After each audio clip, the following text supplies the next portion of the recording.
Leer para entender el mundo y para poder cambiarlo, con el propósito de mejorarlo.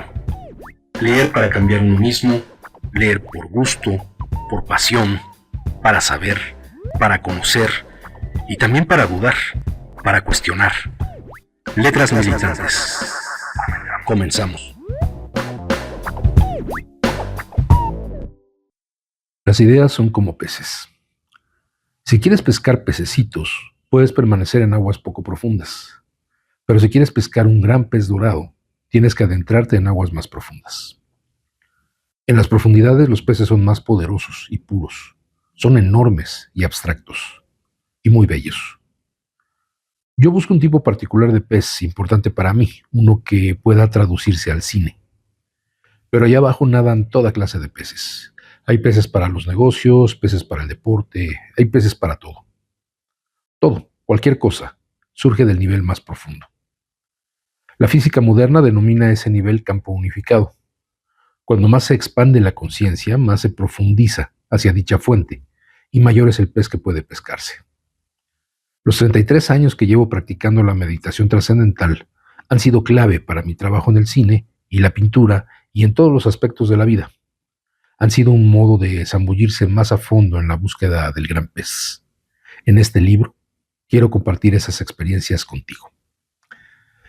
Bienvenidas, bienvenidos a Letras Militantes. El día de hoy vamos a dar lectura a un libro muy interesante que se titula Atrapa al pez dorado y que es obra de uno de los que seguramente será recordado como uno de los mejores y más grandes y más importantes directores de cine en la historia de la cinematografía misma.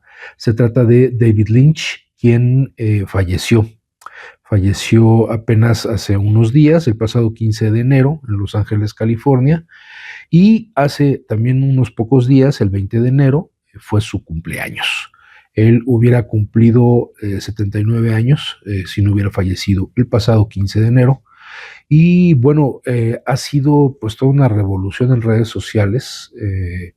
Muchísima gente ha hecho un reconocimiento directo a la trayectoria, al trabajo fílmico, pero también al trabajo pictórico, al trabajo literario, al trabajo musical, que fueron los distintos campos en los que trabajó este personaje tan sui generis, tan raro, hay que decirlo, como lo fue David Lynch. Incluso como actor destacó su última actuación, su última aparición en una película, fue en la cinta Los Fabelmans de Steven Spielberg. Él hace hacia el final el papel de John Ford, un cameo, es decir, una aparición muy corta, en donde sí tiene varias líneas, pero bueno, no es el protagonista de la historia, y ahí representa a este director también importantísimo de la historia del cine, como lo fue John Ford.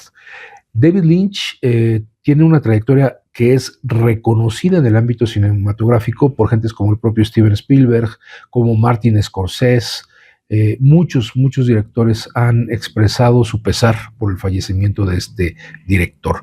Un director que en lo personal es de mis favoritos, es uno de los genios detrás de la cámara que es capaz de construir, de crear universos, atmósferas, espacios totalmente fuera de lo convencional, rompiendo con las leyes tradicionales de la cinematografía, de la narrativa tradicional occidental que conocemos, y que bueno, tiene esta faceta como escritor que vamos a aprovechar aquí en Letras Militantes para hacerle un muy humilde homenaje a esta gran figura del cine, de las artes en general, el maestro David Lynch. Y bueno, aquí como lo menciona en la introducción de su libro, él relaciona las ideas con los peces y el adentrarse en aguas profundas para pescar los peces más grandes. Y este adentrarse en aguas profundas tiene que ver con adentrarse en esa conciencia, en niveles de conciencia muy profundos, a veces muy oscuros, porque eso es algo que podemos ver en muchas de sus películas.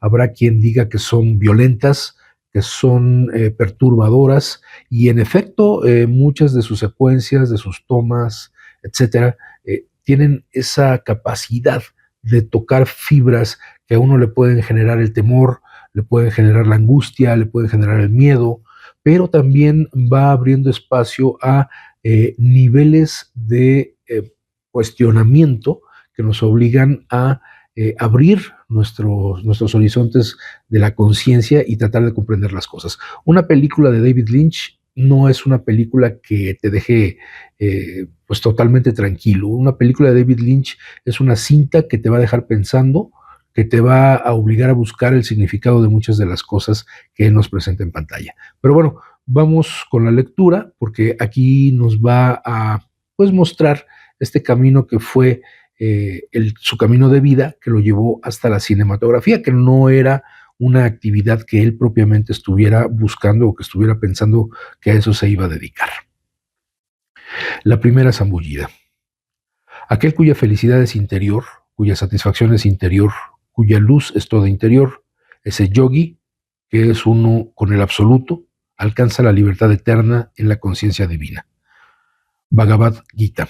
Bueno, es una epígrafe que hace a partir de esta entrada que tiene hacia la meditación trascendental y lógicamente hacia toda esta parte espiritual de la cultura hindú. La primera vez que oí hablar de meditación no me interesó nada, ni siquiera sentí curiosidad, me pareció una pérdida de tiempo. Aunque lo que llamó mi atención fue la frase, la verdadera felicidad está en el interior. Al principio me pareció algo mezquina, porque no te dice dónde está ese interior, ni cómo alcanzarlo. No obstante, parecía esconder cierta verdad. Y empecé a pensar que tal vez la meditación fuera un modo de llegar al interior. Me informé sobre la meditación, hice algunas preguntas y empecé a considerar distintas variantes. Justo entonces telefoneó a mi hermana y me contó que llevaba 6 meses practicando meditación trascendental. Noté algo en su voz, un cambio, una nota de felicidad. Y pensé, eso es lo que yo quiero. De modo que en julio de 1973 acudí al Centro de Meditación Trascendental de Los Ángeles y conocí a una instructora que me gustó. Se parecía a Doris Day y me enseñó una técnica. Me dio un mantra, que es un pensamiento, vibración, sonido. No se medita sobre su significado, pero es un pensamiento, vibración, sonido muy específico. La instructora me condujo a una salita para que meditara por primera vez. Me senté, cerré los ojos, empecé a entonar el mantra y fue como si estuviera en un ascensor y cortaran el cable. ¡Bum! Caí en la dicha, en pura dicha. Y ahí me quedé. Luego la maestra me avisó. Hora de salir, ya han pasado 20 minutos. Yo exclamé, ya han pasado 20 minutos. Y me mandó callar porque había más gente meditando. Me resultó una experiencia familiar, pero a la vez nueva y poderosa. Desde entonces opino que la palabra única debería reservarse para esa experiencia. Te conduce a un océano de conciencia pura, de conocimiento puro. Pero te resulta familiar, eres tú. Y al instante emerge una sensación de felicidad, no de felicidad bobalicona, sino de honda belleza. No me he saltado una meditación en 33 años.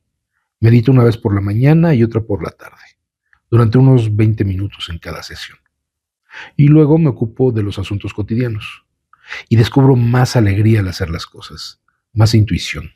El placer de vivir crece y la negatividad remite. Es muy interesante su apreciación y es raro de repente ver que un personaje como David Lynch esté tan adentrado en la cuestión de la meditación trascendental. Ya después uno se da cuenta que no es tan raro por lo que él mismo menciona, el hecho de poder aislarse del entorno durante 20 minutos y utilizar este mantra, que el mantra, como él dice, no es una cuestión que tenga un significado, que tenga uno que estar pensando en el significado. El mantra es algo que se repite, puede ser una frase, puede ser una palabra, y que justamente las palabras, la repetición constante y la vibración de las palabras en nuestro cuerpo, pues hace que nos vayamos concentrando y nos vayamos aislando del entorno. Claro, si estamos en un lugar silencioso y tenemos esa oportunidad, es más fácil poder hacer este ejercicio de meditación, de aislamiento, que lo que va a hacer pues es relajarnos. Ya el tema de adentrarse en la ampliación de la conciencia, la expansión de la conciencia, etcétera, bueno, ya es otra discusión, pero vale como un ejercicio para tomar decisiones de una manera mucho más concentrada, mucho más calmada, mucho más desvinculada del estrés que normalmente nos está agobiando. Bueno, también vale la pena mencionar esto que estoy leyendo de de David Lynch es una traducción española, entonces nos vamos a encontrar por ahí con algunas expresiones, algunos giros verbales muy, muy españoles, entonces mil disculpas de antemano, no tengo una versión mexicanizada o latinizada como para poder cambiar esas expresiones. Pero bueno, creo que se entiende. El siguiente texto es El sofocante traje de goma de payaso. Sería más fácil enrollar el cielo entero como una pequeña tela que obtener la felicidad verdadera sin conocer el yo. Upanishads. Los Upanishads son estas especie de como de escrituras hindúes, textos religiosos a partir de los cuales hay toda una filosofía. Entonces, bueno, es algo que está muy, muy relacionado con la meditación trascendental.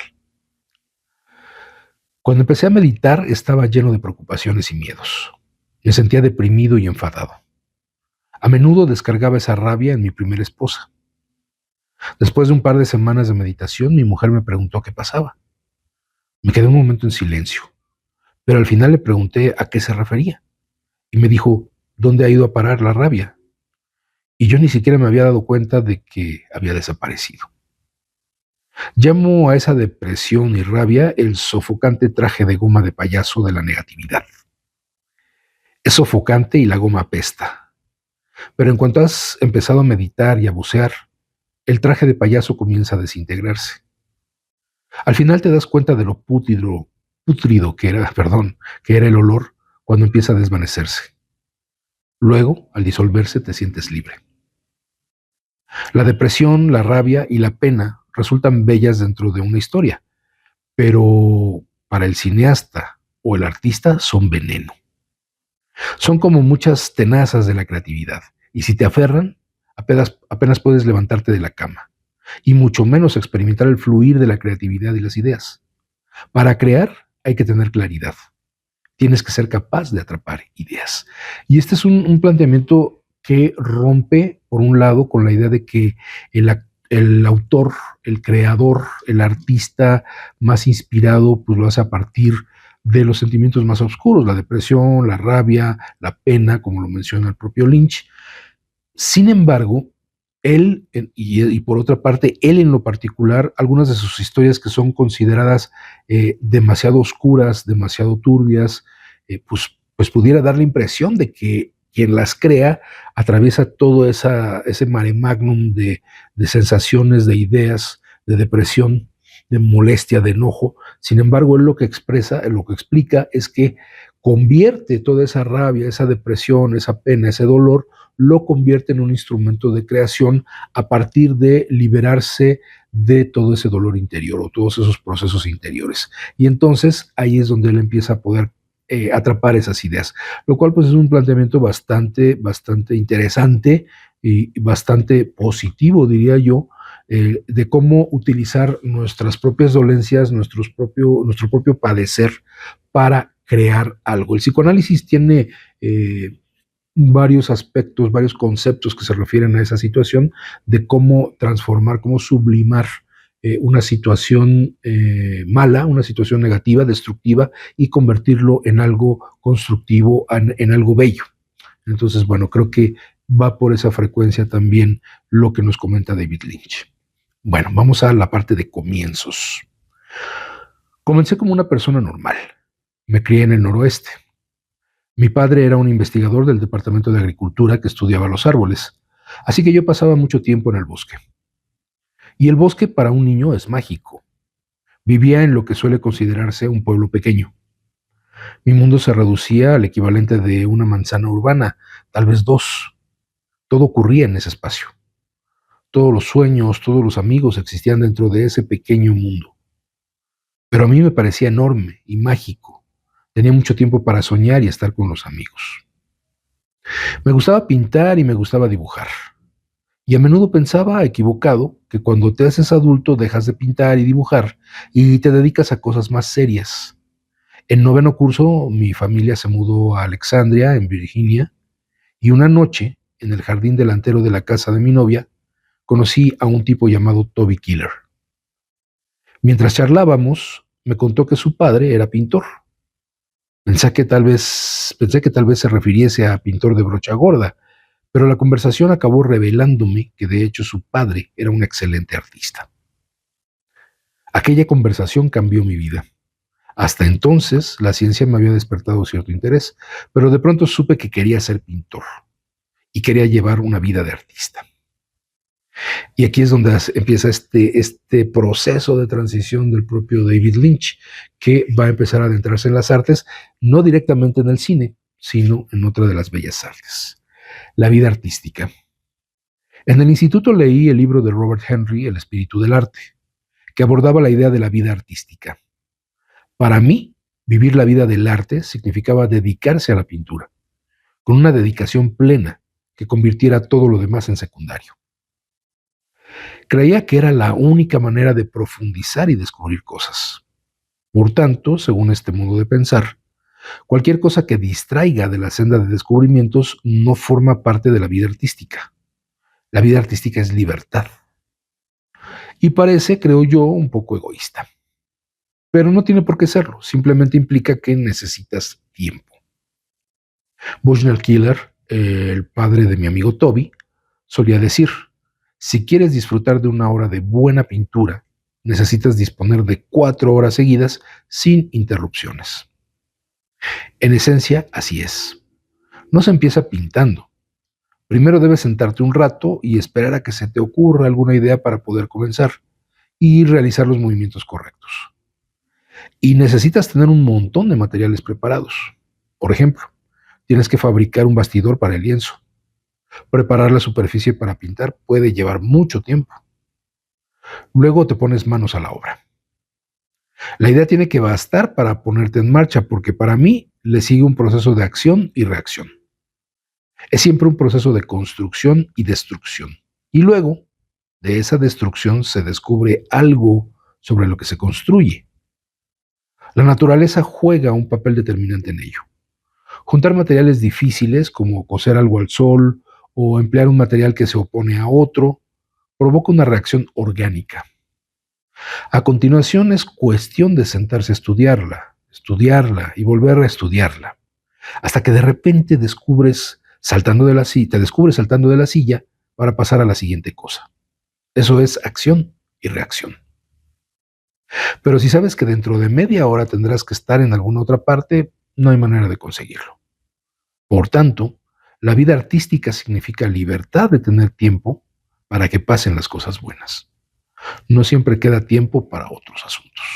Y sí, efectivamente, el arte no es un hobby, no es una distracción, sino que es algo a lo que se le debe dedicar el tiempo necesario para hacerlo bien y para que salga esa parte de creatividad y se pueda plasmar en lo que se desea crear como obra artística. Un jardín por la noche. De manera que era pintor. Pintaba y asistía a la Escuela de Bellas Artes. No me interesaban las películas. A veces iba al cine, pero yo solo quería pintar. Un día estaba sentado en una sala enorme de la Academia de Bellas Artes de Pensilvania. La sala se dividía en cubículos pequeños. Yo estaba en el mío. Serían las 3 de la tarde. Me encontraba a medio pintar un cuadro de un jardín por la noche. Había mucho negro y plantas verdes que emergían de la oscuridad. De pronto, las plantas empezaron a moverse y oí el viento. No estaba drogado. Pensé que aquello era fantástico y comencé a preguntarme si el cine podía ser un modo de dar movimiento a la pintura. Todos los años, a final del curso, se organizaba un concurso de pintura y escultura experimental. El año anterior había presentado una pieza al concurso y esta vez pensé, voy a hacer un cuadro móvil. Esculpí una pantalla de 1,80 metros por 2,40 metros, sobre la que proyecté una película de animación stop motion bastante rudimentaria. Stop motion es esta técnica en donde se hacen las figuras originalmente con plastilina, ahora se usan otros materiales, pero que son igualmente dúctiles para poder doblarlos, moverlos, etcétera. Se hacen estas figuras de plastilina y se van moviendo, adoptan una posición, se toma un fotograma de la cámara, luego se mueve esa posición, se toma otro fotograma y así se va creando el movimiento. que vemos ya en estas películas de animación. Y un ejemplo muy reciente de cómo ese stop motion se volvió otra vez importante fue con la de Pinocho de Guillermo del Toro, ¿no? Entonces, bueno, ese fue el primer trabajo de David Lynch. Se titulaba Six Men Getting Sick, o Seis Hombres Enfermándose. Pensé que aquella sería toda mi carrera cinematográfica, porque hacer aquella cinta me había costado una fortuna, $200. Sencillamente no podía permitirme seguir por ese camino. Pero un alumno mayor que yo vio el proyecto y me encargó uno para su casa. Y así comenzó a rodar la bola. En adelante solo me topé con semáforos en verde. Poco a poco, o salto a salto, me enamoré del medio cinematográfico. Arriba el telón, así se titula este apartado. Sabed que la naturaleza entera es un teatro mágico, que la Gran Madre es la Gran Maga y que este mundo lo pueblan sus numerosas partes. También es un texto de los Upanishads. Dice David Lynch, no sé por qué, pero entrar en un cine y que se apaguen las luces es mágico. Se hace el silencio y luego se abre el telón, rojo tal vez, y entras en otro mundo. Aquí es importante para quienes conocen la obra de David Lynch, cuando habla del telón rojo, pues tiene una referencia inmediata a una de sus obras, una serie de televisión que se llama Twin Peaks, Picos Gemelos, y que tiene esta sala en donde está el telón rojo, y esta referencia a la sala de cine, el apagarse las luces como un ritual mágico. También en otras de sus películas hay esta situación de los salones grandes que se oscurecen y que nos hacen entrar a otros lugares. Entonces, bueno, aquí es esa parte de la creación, de la creatividad de David Lynch, que está relacionada con estas ideas para hacernos entender cómo se relaciona él con el proceso de creación cinematográfica. Es bonito cuando se comparte la experiencia.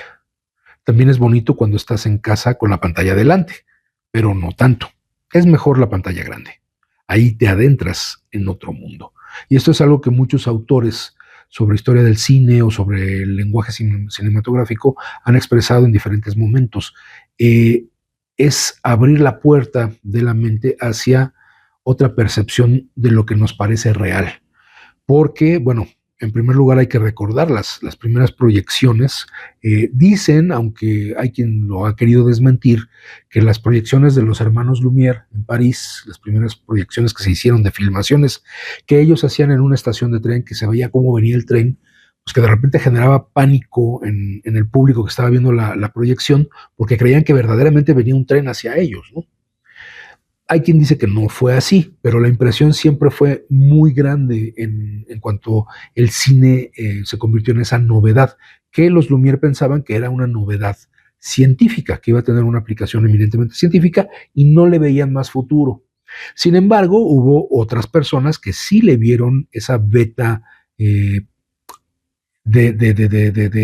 gusto, de entretenimiento, y que empezaron a utilizar este invento científico para hacer obras, para hacer visiones, vistas, que apelaban a lo divertido y que hacían adaptaciones de teatro directamente o de literatura o historias nuevas para entretener a la gente. Y uno de ellos fue Georges Méliès, un francés, que además fue el que descubrió por accidente cómo hacer ciertos efectos que se convertirían en estos llamados efectos especiales del cine, ¿no? Cómo reproducir dos escenas o fantasmas dentro de una escena, una aparición y una desaparición, en fin. Entonces, el cine tiene esa magia y a quienes les haya tocado, como en mi caso particular, todavía vivir aquella experiencia de entrar en una sala enorme en donde cabían más de 1,000 personas para ver una película en una pantalla enorme, pues podemos recordar cómo el cine, al apagarse las luces, nos preparaba para una experiencia de inmersión, en donde ocurre este fenómeno que es el de suspender la verosimilitud. Es decir, dejamos de ver las cosas, generalmente, de una manera realista para adentrarnos en la película. Si es una película de ciencia ficción, lógicamente dejamos de pensar si es posible o no es posible que existan naves espaciales, que existan rayos destructores, que existan seres de otros planetas o de otras galaxias, y lo que hacemos es adentrarnos en la narración, ¿no? Entonces, esa es la parte de magia que tiene el cine y que lo explica muy bien David Lynch. En este apartado que voy a leer, dice, el cine es un lenguaje. Puede decir cosas grandes, abstractas, y eso me encanta. No siempre se me dan bien las palabras. Algunas personas son poetas y dicen las cosas con palabras bellas. Pero el cine posee un lenguaje propio, y con él pueden decirse muchas cosas porque cuentas con el tiempo y las secuencias. Tienes diálogos, tienes música, tienes efectos sonoros, tienes muchísimas herramientas y por tanto puedes expresar un sentimiento o un pensamiento que no podrían comunicarse de ningún otro modo. Es un medio mágico. A mí me parece muy bello pensar en imágenes y sonidos que fluyen juntos en el tiempo y en una secuencia, creando algo que solo puede hacerse mediante el cine. No son solo palabras o música, sino toda una gama de elementos que se unen para componer eso que antes no existía. Se trata de contar historias, de inventar un mundo, una experiencia que la gente no tendría de no ver esa película. Cuando pesco una idea para una película, me enamoro del modo en que el cine es capaz de expresarla. Me gustan las historias que contienen abstracciones, y eso es lo que el cine puede hacer. Sí, utilizar un lenguaje en que a través de las imágenes nos comunique sin necesidad de decir una sola línea, o que las líneas que se dicen no necesariamente tienen que ver con lo que estamos viendo en pantalla. Se crea una relación dialéctica entre la imagen, el sonido, la palabra y luego la música. Por ejemplo, los que hayan tenido la experiencia de ir a una sala de cine que esté perfectamente calibrada para el sonido envolvente, pues se darán cuenta que es también un elemento fundamental, o se convirtió en un elemento fundamental del cine, el diseño sonoro. Si bien al principio el cine era mudo, pues ya también en sus primeras proyecciones había quienes musicalizaban las películas, le daban un diseño sonoro y con la música iban acentuando o ralentizando o acelerando el ritmo propio de la película. Y hace poco que leíamos El infinito, el libro de Isabel Vallejo, del infinito en un junco, también ella nos habla de la labor que hacían en Japón de ir contándonos las películas cuando eran mudas y nos explicando qué era lo que estaba pasando y que el padre de uno de los grandes directores japoneses, Akira Kurosawa, su padre era un explicador de esas películas. Entonces, el diseño sonoro tiene una parte fundamental en el desarrollo de la historia del cine y el poder meternos en la historia tiene que ver con dejarnos atrapar por el sonido, por las imágenes y que nuestra imaginación empiece a volar, ¿no? Entonces, esa es una de las cosas que tiene el cine. Interpretación. Dice David Lynch, una película debe valerse por sí misma. Es absurdo que un cineasta necesite explicar con palabras lo que significa una película. Esto es muy importante. El mundo de la película es un mundo creado en el que a veces la gente desea entrar. Para la gente ese mundo es real. Y si descubren ciertos detalles sobre cómo se hizo o acerca de los significados de esto o aquello, la próxima vez que vean la película, todos esos conocimientos participarán de la experiencia. Y entonces la película cambiará. Considero importante y muy valioso conservar ese mundo y no decir ciertas cosas que podrían destruir la experiencia. Uno recuerda las primeras veces que fue al cine de niño, y esa magia cómo nos envolvía de tal manera que no sabíamos cómo se estaba desarrollando la historia. Veíamos que los actores podían volar o que los actores aparecían y desaparecían en otro lado. En fin, cuando uno empieza a estudiar el lenguaje cinematográfico y empieza a conocer cómo se utilizan ciertas herramientas de ese lenguaje, como el tipo de tomas, la edición, el llamado crosscut, que es mientras está pasando esto en una parte, en otra está pasando otra cuestión distinta, y en la película parece que están unidas, y uno tiene esa presencia que podemos, omnipresencia, en donde podemos ver todo lo que está ocurriendo y podemos saber casi todo lo que está ocurriendo dentro de la historia. Entonces, bueno, esa es la magia que tiene el lenguaje. Si se explica demasiado, se pierde esa magia, y pues uno ya aprecia las películas de otra manera, ¿no? Ya uno se regocija en poder descubrir los secretos que hay en la filmación, pero definitivamente se pierde la magia de ver la película y gozarla y de sentirla como cuando uno no conoce todos estos instrumentos. Y en el caso de David Lynch, aparte, ahí siempre por su tipo de películas, siempre se le pregunta qué quiso decir con tal o cual cosa. Y él siempre se negó a explicar o a dar a conocer cuáles eran los secretos o cuáles eran las claves para entender en el sentido de descifrar todo lo que pasaba en esta historia o por qué pasaban las cosas de esa manera. Entonces, era la herramienta mágica de David Lynch, el poder guardarse todos esos secretos para que el público siguiera desconcertado ante sus películas, pero fascinado. No se necesita más, no se necesita nada que no esté en la obra. Se han escrito montones de libros estupendos cuyos autores murieron hace mucho y no puedes desenterrarlos. Pero tienes el libro, y un libro puede hacerte soñar y pensar. A veces la gente se queja de que les cuesta entender una película, pero yo creo que entienden mucho más de lo que creen. Porque todos hemos sido bendecidos con la intuición, todos tenemos el don de intuir cosas. Habrá quien diga que no entiende la música, pero la mayoría de las personas experimentan la música de manera emocional y estarían de acuerdo en que la música es una abstracción. No necesitas expresar la música en palabras, la escuchas. El cine se parece mucho a la música, puede ser muy abstracto, pero la gente ansía darle un sentido intelectual, traducirlo a palabras. Y cuando no pueden hacerlo se sienten frustrados. Pero si lo dejan expresarse, pueden encontrar una explicación interior. Si comentan la película con los amigos, enseguida ven cosas. ¿Qué es esto? ¿Qué no es lo otro? Y tal vez coincidan o discrepen con sus amigos, pero ¿cómo pueden discrepar o coincidir si no saben nada? Lo interesante, pues, es que ya saben más de lo que creen. Y al expresar en voz alta lo que saben, lo ven más claro. Y cuando ven algo, pueden intentar aclararlo un poco más. Y de nuevo, contrastarlo con un amigo. Y tal vez lleguen a alguna conclusión que sería válida.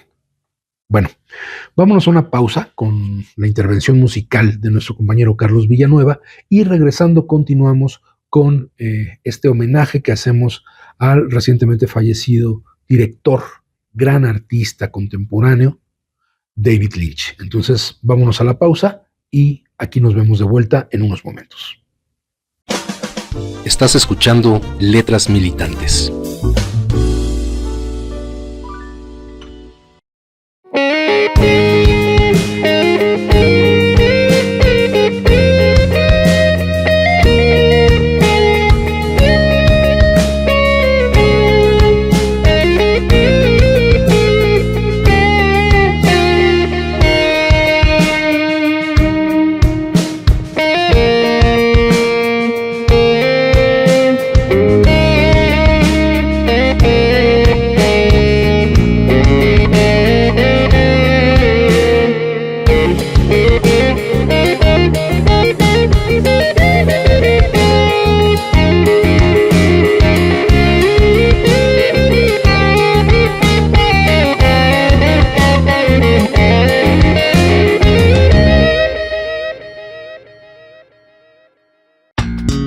Letras Militantes. Continuamos.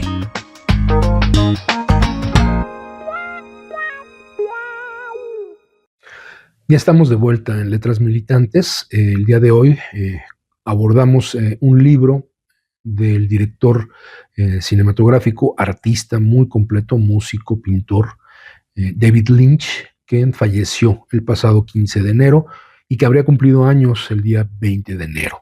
Y bueno, hemos hablado un poco de su trayectoria, pero habrá quien no ubique quién es David Lynch, qué películas ha hecho. Él inicia su carrera cinematográfica con una película de las que se denominan de culto.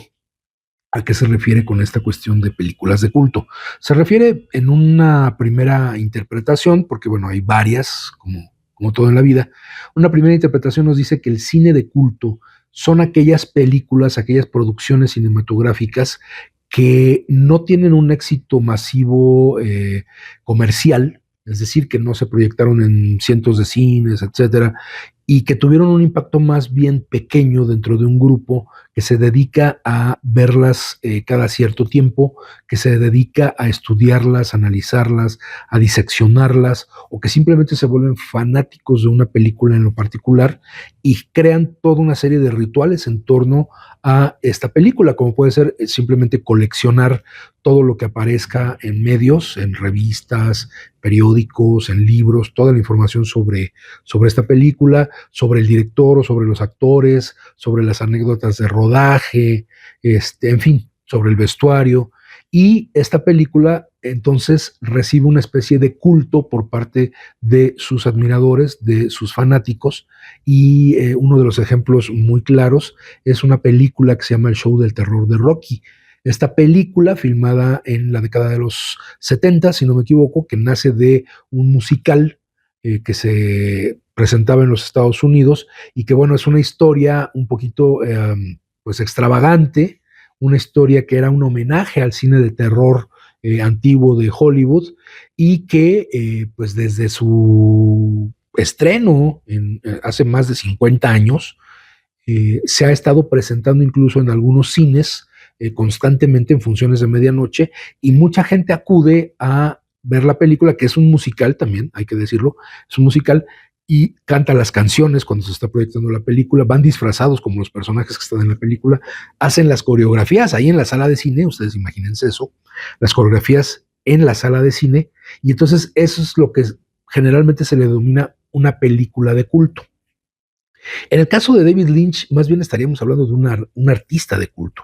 Su primera película, Eraserhead, es una película en blanco y negro de 1979, que le costó prácticamente 10 años filmarla y que finalmente se convirtió en uno de los, llamémosle, de los modelos fundamentales del cine underground, del cine experimental, del cine extravagante, que no es el cine comercial de Hollywood, pero también se hace en Hollywood, y que plantea nuevas rutas para la narración y nuevas formas de ver el cine, ¿no? Cuando se creía que, bueno, ya las fórmulas comerciales de Hollywood no daban lugar a otras formas de expresión artística.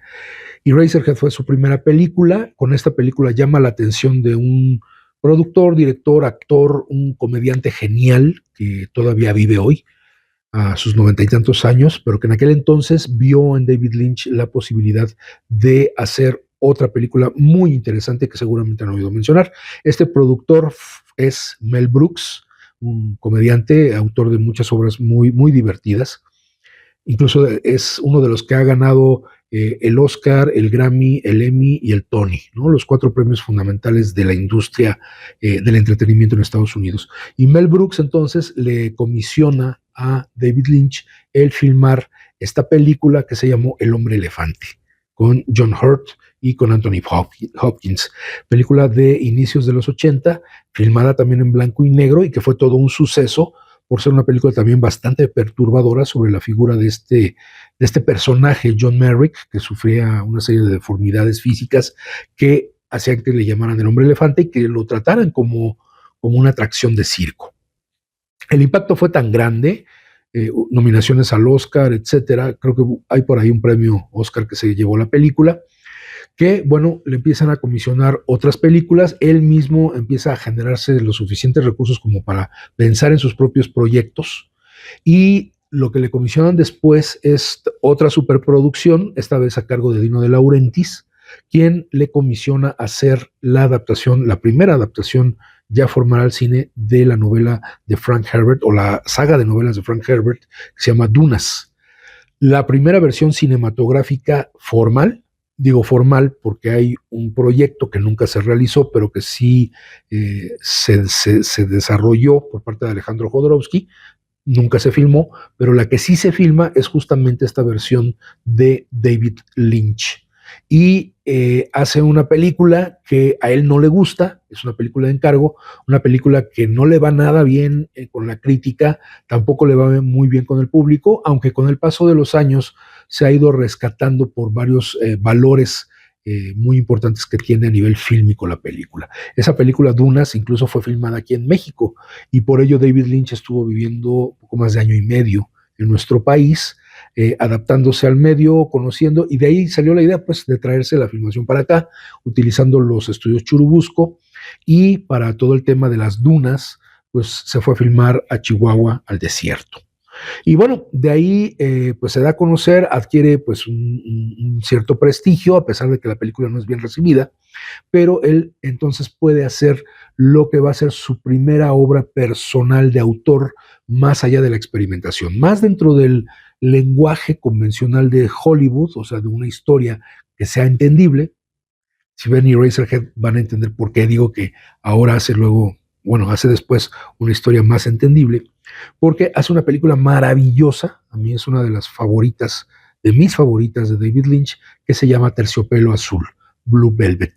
Y a partir de ahí empieza toda esta súper trayectoria de David Lynch, que se va a convertir en un director muy reconocido, muy respetado, a pesar de que no siempre es entendido, a pesar de que sus películas generalmente son tachadas de raras, de extrañas, de extravagantes, pero que se convierten en inspiración para muchos otros directores cinematográficos que van a empezar a tomar muchas cosas de sus herramientas de lenguaje cinematográfico.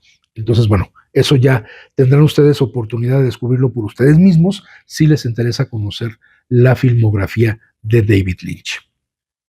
Continuando con su texto, este apartado se llama El Círculo y bueno, ya se adentra en la parte del cine, que es donde se va a desarrollar la parte más importante de su carrera. El Círculo. Me gusta el dicho, el mundo es como tú. Y creo que las películas son como tú eres. Por eso, aunque los fotogramas de una película sean siempre los mismos, el mismo número, en la misma secuencia, con los mismos sonidos, cada proyección es distinta. A veces la diferencia es sutil, pero ahí está. Depende del público.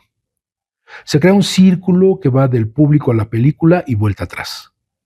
Cada espectador mira, piensa, siente y llega a sus propias conclusiones, que probablemente son distintas de las razones que me enamoraron a mí. De manera que no sabes lo que llegará a la gente. Pero si te paras a pensar en cómo afectará a la gente, o en si dañará a alguien, o en si provocará una cosa u otra, tendrás que dejar de hacer películas. Uno solo hace las cosas que le enamoran y nunca sabe lo que va a pasar. Ideas. Una idea es un pensamiento. Es un pensamiento que abarca más de lo que crees cuando se te ocurre. Pero en ese instante inicial salta una chispa. En una tira cómica, si alguien tiene una idea, se enciende una bombilla. Ocurre en un instante, como en la vida. Sería estupendo que la película entera se te ocurriera de una vez, pero en mi caso me llega a fragmentos. El primero es como la piedra Rosetta, esta piedra con la que lograron interpretar o traducir los jeroglíficos, los jeroglíficos egipcios. Es la pieza del rompecabezas que indica dónde va el resto. Es una pieza esperanzadora. En Terciopelo Azul fueron primero unos labios rojos, unos jardines verdes y la canción, la versión de Blue Velvet de Bobby Vinton. Después llegó una oreja tirada en un campo y ya está. Te enamoras de la primera idea, de una piececita minúscula, y en cuanto la tienes, el resto llega con el tiempo. Esta película Blue Velvet, Terciopelo Azul, es una película genial, que tiene un elenco que se va a convertir en legendario. ¿Por qué? Porque tiene un actor que no era muy conocido, Kyle MacLachlan, que aparece en la película de Dunas y se convierte de alguna manera en el actor fetiche de David Lynch. Va a volver a aparecer con él en Twin Peaks y va a ser el protagonista fundamental de esa serie. Pero también en esta película de Blue Velvet hay varios actores muy importantes como Dennis Hopper. Dennis Hopper, que es conocido por esta película de Easy Rider, con Peter Fonda, en donde son dos motociclistas que andan por los caminos, por las carreteras de Estados Unidos, que también sale como un periodista muy enloquecido en la película de Apocalipsis de Francis Ford Coppola. En fin, un actor muy intenso que, si no me falla la memoria, su debut fue en Rebelde sin Causa con James Dean y fue amigo de James Dean, este cuate Dennis Hopper. Un gran actor, fallecido lamentablemente ya. Está Isabella Rossellini, una estupenda actriz que hoy la podemos ver en una película maravillosa también que se llama Cónclave. Ella aparece ya en esta película, pero en aquel momento era muy joven también, no tenía una carrera tan desarrollada, pero a partir de eso también va a tener una explosividad impresionante en su desarrollo artístico. Eh, Aparecen muchos otros actores que van a estar constantemente saliendo en las películas de David Lynch. Por ejemplo, Dean Stockwell, que sale como el holograma en esta película de viajes en el tiempo, de un personaje que viajaba en distintas partes en el tiempo, y Dean Stockwell era un holograma que lo acompañaba en sus aventuras. Bueno, todos estos actores tuvieron esa participación fundamental en Blue Velvet, que va a cambiar incluso la manera de hacer el cine policíaco, lo que viene derivado también del cine negro, del film noir, de la novela policíaca. Bueno, va a tener un tratamiento muy similar en la historia de Blue Velvet, pero se va a desviar por otros derroteros y por otros caminos muy torcidos, muy obtusos, muy oscuros, que de lo que nos va a hablar es justamente de lo que está debajo de estas bonitas apariencias de los paisajes norteamericanos. Aquí lo menciona el propio David Lynch, que bueno, él piensa en unos jardines verdes, en unas cosas muy bonitas, la canción de Blue Velvet, que es muy romántica, y así estamos viendo este desarrollo al inicio de la película, cuando de repente este personaje principal se encuentra una oreja cercenada en un jardín, y de ahí detona toda esta historia policíaca que es genial, es fascinante. El deseo. El deseo para una idea es como el cebo. Cuando pescas, tienes que ser paciente. Cebas el anzuelo y luego esperas. El deseo es el cebo que atrae a los peces, a las ideas. Lo bonito es que cuando atrapas un pez que te gusta, incluso aunque sea pequeño, un fragmento de una idea, este pez te conducirá a otro pez y todos se engancharán en el primero. Ya estás en marcha. Muy pronto se van acumulando cada vez más fragmentos y emerge el conjunto. Pero todo comienza con el deseo. Conciencia. A través de la meditación se capta lo ilimitado, que lo ilimitado es feliz, que no hay felicidad en lo pequeño, de los Upanishads. Los peces pequeños nadan en la superficie, pero los grandes se esconden mucho más abajo. Si logras expandir el contenedor en el que pescas, tu conciencia, puedes pescar peces mayores. Funciona así. Dentro de todo ser humano hay un océano de conciencia vibrante, pura. En la meditación trascendental, cuando trasciendes, te zambulles en ese océano de conciencia pura. Chapoteas en él. Y es la gloria. Una gloria que te hace vibrar. Experimentar la conciencia pura la estimula, la expande. Empieza a desplegarse y crecer. Si tienes la conciencia del tamaño de una pelota de golf, cuando leas un libro, lo que entiendas de él tendrá el tamaño de una pelota de golf. Cuando mires por la ventana, lo que captes será como una pelota de golf. Cuando te despiertes por la mañana, tendrás una vigilia como una pelota de golf. Y a lo largo del día, una felicidad interior del tamaño de una pelota de golf. Pero, si logras expandir la conciencia, hacerla crecer, al leer un libro, lo entenderás más. Al mirar por la ventana, verás más. Al despertarte, tu vigilia será mayor, así como tu felicidad interior a lo largo del día. Podrás pescar ideas a un nivel más profundo y la creatividad fluirá. Y la vida se parecerá más a un juego fantástico. De repente pudiera parecer que este libro es un libro de autoayuda, al estilo de Paulo Coelho o todos esos autores que hay por ahí que buscan decir que tú puedes salir adelante, tú puedes hacerte crecer, etc. Pero ojo, estamos aquí hablando de los consejos de una persona que ha hecho una trayectoria importantísima en la historia de la cinematografía, que transformó la historia del cine, que transformó la manera de hacer películas y de decir las historias en las películas.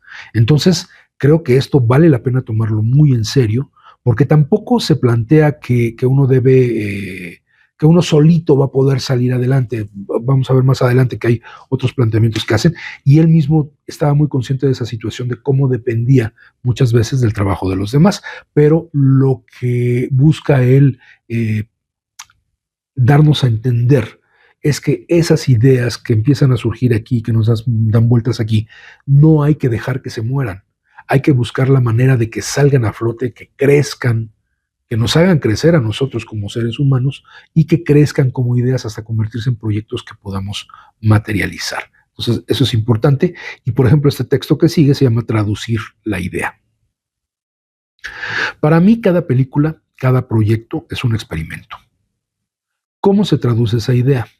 ¿Cómo la traduces de manera que pase de idea a película o a silla? Se te ocurre una idea y la ves, la oyes, la sientes, la sabes, pero pongamos, por ejemplo, que empiezas a tallar un trozo de madera y no acaba de quedarte bien. Eso te da que pensar, te sirve de punto de partida. Actúas y reaccionas, de modo que conseguir que todo quede correcto se convierte en una especie de experimento. Cuando meditas, ese flujo se incrementa. La acción y la reacción se aceleran. Coges una idea de aquí, luego otra de otro sitio. Es como un baile improvisado. Vas a todo trapo, a toda velocidad. Y no es fingido. No es uno de esos programas para sentirte bien en los que te dicen, detente a oler las rosas y tu vida mejorará. Viene de dentro. Tiene que nacer de lo más profundo e ir creciendo cada vez más, hasta que las cosas cambien de verdad. Así que trasciende, experimenta el yo, la conciencia pura, y observa lo que ocurre. Y ahora nos va a hablar un poquito más de su vida ya en lo práctico, cómo fue desarrollando su carrera. Los Ángeles. Llegué a Los Ángeles procedente de Filadelfia, donde había residido 5 años y estudiado Bellas Artes. A Filadelfia se la conoce como la ciudad del amor fraterno, pero en aquella época era un antro infernal. En aquella ciudad no abundaba el amor. Llegué a Los Ángeles por la noche, de manera que no vi la luz de la ciudad hasta la mañana siguiente, cuando salí del pequeño apartamento que tenía en San Vicente Boulevard. Y me llegó al alma. Me siento afortunado de poder vivir bajo esa luz. Adoro Los Ángeles. Sé que mucha gente la visita y solo ve una inmensa expansión uniforme. Pero cuando pasas un tiempo en la ciudad te das cuenta de que cada zona tiene personalidad propia. La edad de oro del cine sigue viva en Los Ángeles, en el olor a jazmín por la noche y la belleza del clima. Y la luz inspira y vigoriza, incluso con niebla. Hay algo en su luz que no es severo, sino brillante y suave. Me hace sentir que todo es posible. No sé por qué. Su luz es distinta de otros lugares. La luz de Filadelfia, incluso en verano, no brilla tanto. Fue la luz la que en un primer momento atrajo a todo mundo a Los Ángeles para rodar películas. Sigue siendo un lugar bonito. Aquí la mención que hace a que la luz es lo que atrae a la gente a Los Ángeles para rodar películas, bueno, sí tiene que ver un poco con la situación geográfica de California y la manera como el sol incide en esas áreas, ¿no? Pero también tiene que ver el hecho de que se creara Hollywood con un proceso de monopolio que se estaba generando en la costa este de Estados Unidos, sobre todo en Nueva York, que era donde se filmaban, antes de que existiera Hollywood, era donde se filmaba el mayor número de películas.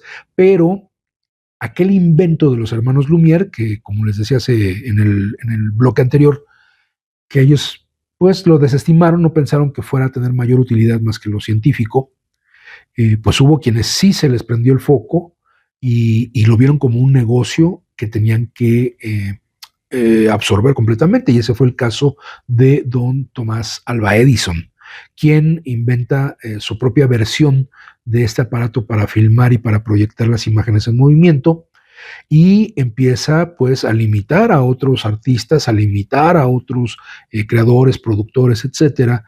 Les empieza a cobrar por el uso de un aparato así, aunque ellos usaran el cinematógrafo de los Lumière, pues él buscaba, y por las vías legales y por la vía gangsteril, de obligarlos a pagarle a él por utilizar ese tipo de aparatos porque él había patentado el kinetoscopio. Y ese kinetoscopio era el invento que se tenía que utilizar en los Estados Unidos. Y entonces, para filmar películas, había que pagarle al señor Edison pues una especie de derecho de piso. Y por eso muchísimos directores, productores, etcétera, viajaron hacia la costa opuesta, hacia California. No había nada, eran puros llanos, como suelen decir los abuelos, y ahí empezaron a construir sus espacios, sus casas, sus estudios, para poder filmar las películas. Y cuentan en diferentes textos de la historia del cine que aquello era como el viejo oeste, era tierra de nadie, ¿no? Y era la competencia entre todos estos directores y productores que llegaban a California, a este rancho, que terminó llamándose Hollywoodland, y después perdió la parte de Land, se quedó como Hollywood, y eso fue el inicio de esta gran industria en el lado de California. Pero bueno, eso es parte del anecdotario de la historia del cine. Y aquí nos habla de Cabeza Borradora, Eraserhead, que fue su primera película. Cabeza Borradora es mi película más espiritual. Nadie me entiende cuando lo digo, pero así es. Cabeza Borradora iba desarrollándose por un camino y yo no sabía lo que significaba. Buscaba una clave que desentrañara el significado de las secuencias. Por supuesto la entendía en parte, pero no comprendía lo que le daba coherencia. Me estaba costando mucho. De modo que saqué la Biblia y me puse a leer. Y un día leí una frase y cerré la Biblia porque ya estaba. Y entonces la vi como un todo y plasmó la visión que yo tenía, 100%. Creo que nunca diré qué frase fue. Le gusta ser muy críptico y yo creo que es parte del mismo humor que tenía David Lynch, porque esta frase de Eraserhead o Cabeza Borradora es mi película más espiritual, lo dice en una entrevista y el entrevistador le dice, ¿nos podrías explicar por qué? ¿Nos podrías decir más? Y él dice, no quiero. Siempre jugaba con esa parte de no te voy a dar las explicaciones porque quiero que tú encuentres tu propia explicación. Y aquí cuando dice que encontró esa frase en la Biblia, pues infinidad de gente se ha volcado a la Biblia a buscar cuál fue la frase con la que David Lynch le encontró sentido a Eraserhead. Y pues lógicamente es Historia de Nunca Acabar, y pues ese secreto se lo ha llevado el maestro David Lynch a la tumba. El ritmo de la vida. Hace 50 años la gente decía que todo iba cada vez más rápido. Hace 20 años seguían diciendo que todo iba cada vez más rápido. Siempre lo parece. Y ahora todavía más. Es una locura. Cuando ves mucha televisión y lees muchas revistas, tienes la impresión de que el mundo entero pasa de largo por tu lado. Cuando estaba rodando Cabeza Borradora, película que tardé 5 años en acabar, pensaba que estaba muerto. Pensaba que el mundo habría cambiado radicalmente antes de que yo terminara. Me decía, aquí estoy yo, encerrado con esta cosa. No puedo terminarla. El mundo está dejándome atrás. Había dejado de escuchar música y de todos modos nunca veía la televisión. No quería que me contaran lo que estaba pasando porque al escucharlo me sentía morir. Hubo un momento en que llegué a plantearme fabricar una figura pequeña de unos 20 centímetros de alto del personaje de Henry, que es el protagonista de Eraserhead, y construir un decorado de cartón y limitarme a terminar la película en stop motion. No se me ocurrió otro modo de hacerla y no tenía dinero. Entonces, una noche, mi hermano pequeño y mi padre se sentaron conmigo en una especie de salón a oscuras. Mi hermano es muy responsable, como mi padre. Tuvieron una charla conmigo. Casi me rompen el corazón porque me dijeron que debía buscar trabajo y olvidarme de Eraserhead, Cabeza Borradora. Tenía una hija pequeña y debía ser responsable y conseguir un trabajo. Bueno, conseguí un trabajo. Repartía el Wall Street Journal por $50 a la semana. Iba ahorrando lo necesario para rodar escenas hasta que con el tiempo logré terminar mi proyecto. Y empecé a meditar. Jack Nance, el actor que interpretó a Henry, me esperó durante 3 años. Jack Nance, que también fue un actor fetiche, aparece en varias de las películas de David Lynch, fallecido también desafortunadamente. Me esperó durante 3 años conservando su idea de Henry, manteniéndolo vivo. Hay una escena en la que el personaje de Jack está detrás de una puerta. Pues bien, Tardamos más de año y medio en rodar el momento en que cruza y aparece del otro lado.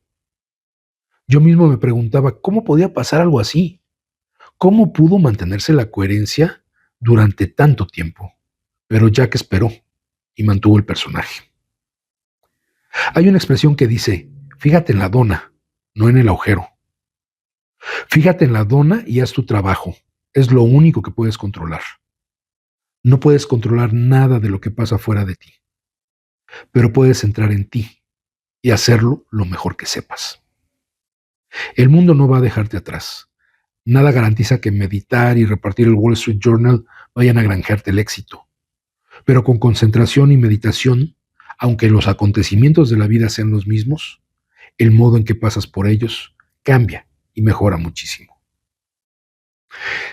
Esta frase de fíjate en la dona y no en el agujero es justamente como el mantra que tiene David Lynch. Ahí lo voy a subir yo creo al perfil de Letras Militantes. Hay un video que hace de un agradecimiento por un premio que le entregan un grupo de cineastas experimentales y él lo filma en reversa, hace una serie de cosas bien interesantes, muy de su propio estilo. Y una de las frases que utiliza en el agradecimiento es, fíjate en la dona, no en el agujero. Entonces, vale mucho la pena siempre tomar estos consejos de David Lynch, adaptarlos a nuestra propia circunstancia y a partir de eso ver cómo resolver nuestros propios procedimientos, nuestros propios procesos internos y externos de trabajo, de vida, de relaciones, etcétera. Es muy interesante cómo el acercamiento que hacen los artistas a la manera de resolver los problemas siempre es también muy creativo. Me recuerda ahorita el tema de un productor musical, músico, muy importante de la música glam rock de los años 70 y después de la música electrónica, un genio absoluto que se llama Brian Eno. Él construye un sistema para poder vencer los bloqueos creativos que a veces tiene uno, sobre todo los artistas, ¿no? El hecho de escribir una canción o de escribir música o de producir un disco, a veces se enfrenta a estos bloqueos, como el escritor cuando se enfrenta a una hoja en blanco, y él diseñó un sistema que se llama estrategias oblicuas, en donde a partir de la sabiduría china y de este oráculo chino muy tradicional, muy antiguo, que se llama el I Ching, un sistema de adivinación, él desarrolla un sistema de tarjetas que se llama estrategias oblicuas y que lo que hace es que frente a un bloqueo creativo, él saca al azar una tarjeta que le plantea una situación de cómo resolver ese problema. Entonces, bueno, siempre encuentran estos artistas la manera de ayudar al propio ambiente artístico a resolver sus problemas, pero son cuestiones que también nos sirven en lo general a todos los demás seres humanos. Por eso son personajes trascendentales, más allá de su propia trayectoria en el gremio, en este caso del cine. David Lynch es alguien que trasciende porque su manera de abordar las cosas siempre nos va a dejar soluciones nuevas a problemas muy viejos. Es muy importante como que retomar parte de esa carrera cinematográfica porque de Blue Velvet, Terciopelo Azul, que es la parte, digamos, convencional, entre comillas, de cómo hacer cine, de repente empieza a transformar las historias de sus propias películas y empieza a tener cuestiones un poquito incomprensibles para la mayoría de la gente que nos retan a entender qué es lo que nos está tratando de decir. Y lo hace desde un punto de vista que pues, tradicionalmente se denomina onírico, ¿no? Como en sueños. Y va evolucionando el mensaje de sus películas para que estos mensajes oníricos se van volviendo más crípticos. Está, por ejemplo, esta serie de Twin Peaks, que después tiene una película que se llama Twin Peaks Fire Walk With Me, o Twin Peaks, o Picos Gemelos, El Fuego Camina Conmigo, en donde ya hay cosas que no son tan comprensibles, que de por sí en la serie eran un tanto extrañas, en la película ya se vuelven comprensibles. Y viene esta película maravillosa que se llama Lost Highway o Carretera Perdida, en donde uno se pregunta qué fue lo que pasó a mitad de la película, ¿no? O bueno, desde el inicio, pero a la mitad algo pasó. Y uno, después de darle muchas vueltas, empieza a tener ciertas pistas de qué fue lo que pasó. Y luego viene otra excelente película que se llama Mulholland Drive, que también parece que se estuviera viviendo en sueños. Y el último largometraje que hizo, titulado Inline Empire o Imperio Interno, Imperio hacia adentro, hacia los adentros lógicamente de la estructura del inconsciente. Parece que uno estuviera viviendo en un sueño. Yo cuando vi esa película en cine, a pesar de que hubo mucha gente que la odió, la aborreció y se salió de la sala, a mí me pareció como si estuviera viviendo adentro de un sueño. Y eso es parte de la transformación que va teniendo el cine de David Lynch, la obra de David Lynch, porque el inconsciente, la parte de nuestra psique, que es el inconsciente, es la que se mueve libremente durante el sueño. Durante el día tenemos que estarla censurando, tenemos que estarla cortando, para no dejarnos ir por nuestras propias ideas, lapsus, etcétera. Pero en el sueño es cuando el inconsciente puede extenderse de manera más libre. Y ahí es donde David Lynch prácticamente extiende su dominio, en la parte inconsciente. Bueno, pues se nos acaba el tiempo. Hay muchos más fragmentos de este texto fabuloso de David Lynch, de Atrapa al pez dorado, y para despedir este programa voy a leer uno de estos fragmentos, el que se refiere a la música. Un día tenía puesta la radio mientras trabajaba en El Hombre Elefante y escuché el adagio para cuerdas de Samuel Barber. Me enamoré de la pieza para la última escena de la película. Le pedí a Jonathan Sanger, el productor, que la consiguiera. Y me vino con 9 grabaciones distintas. Las escuché todas y le dije que aquello no era lo que había escuchado por la radio. Las 9 estaban mal. De modo que compró otras distintas. Al final escuché la versión de André Previn y dije, es esa.